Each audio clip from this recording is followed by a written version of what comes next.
Well, hello, everybody. This is Skip Murphy with the Address Realty. Today, we're looking at Google Earth and an overlay that will allow you to look at FEMA information, flood map information, flood insurance rate maps.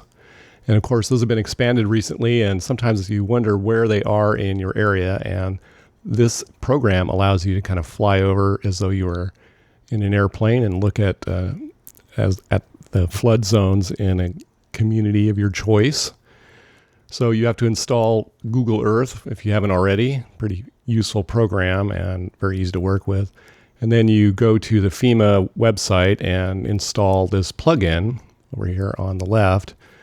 And it's called Stay Dry. So then you can zoom in on the community and give it a second to render.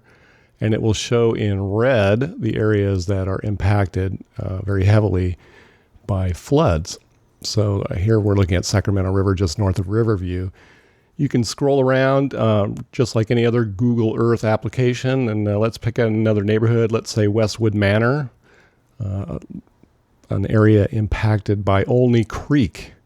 And you can see that about half the homes in that subdivision are covered into the A zone, which is a place where you'll have to get a flood cert for an individual home or expect some higher insurance rates.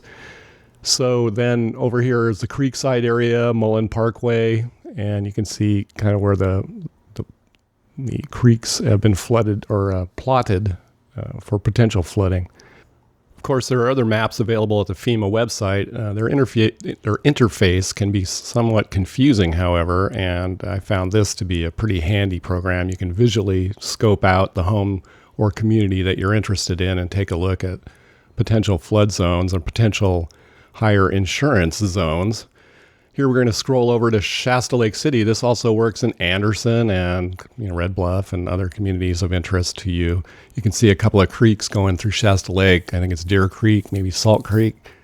And obviously, that's quite a few homes impacted by that red swath tracking those creeks.